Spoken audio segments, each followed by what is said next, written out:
For a lot of us, January 26th means one thing: a day off and a spectacular parade on TV. It's a national festival, a day of pride. But what if I told you there's a hidden story behind this specific date? A deliberate choice that changed the course of a nation.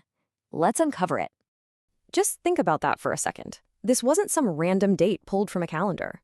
It was a powerful symbol, the fulfillment of a promise made 2 decades earlier. We're about to find out exactly why this date was chosen. All right, so this secret takes us back in time to that crucial period when India had gained freedom, but wasn't yet a true republic.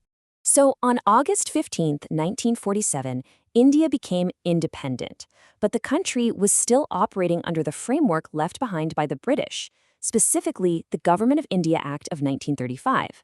The nation was free, but it needed its own rulebook, its own soul. That's where the Constitution comes in. But the story of why it was adopted on January 26th starts with a much more radical idea. It all goes back to this concept, Purna Swaraj, or complete independence. At a time when many were talking about reforms or dominion status, the Indian National Congress made a bold declaration.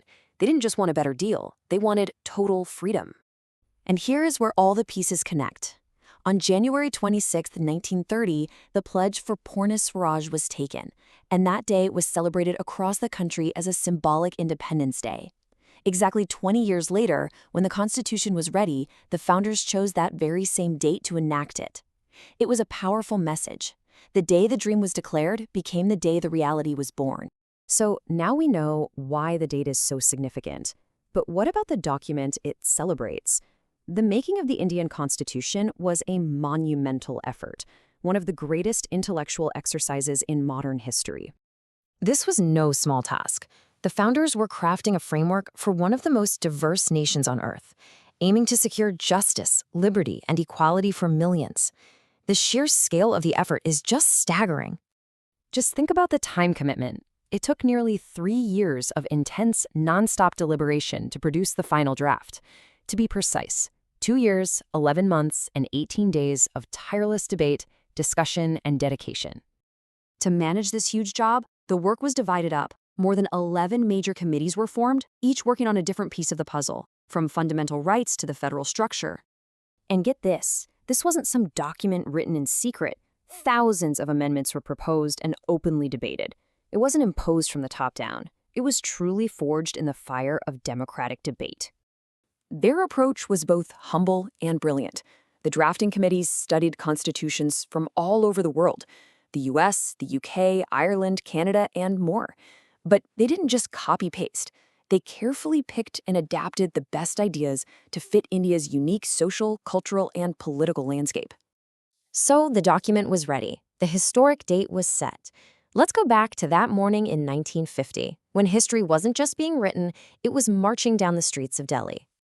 Imagine the atmosphere. A new nation, finally and truly sovereign, ready to announce itself to the world not just as independent, but as a republic, governed by its own people and its own laws. And on that very first day, a tradition was born, one that set the template for what we see today.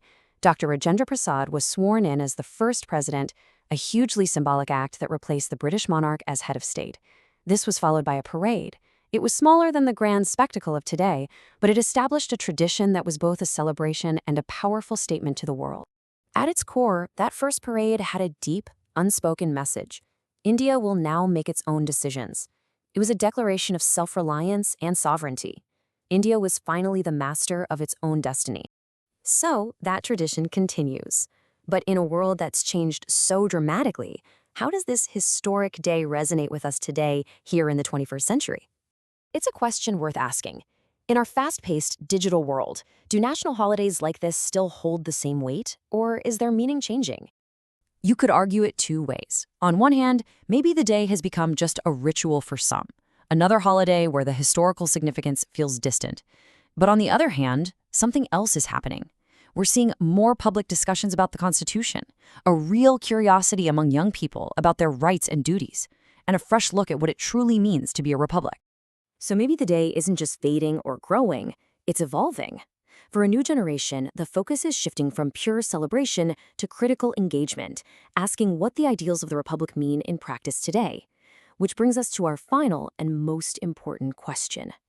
January 26th isn't just about celebrating the past. It's an annual opportunity to ask ourselves this question: are we, in our own lives, upholding the core values that this day represents? It's a day of celebration, for sure, but perhaps more importantly, it's a day for reflection.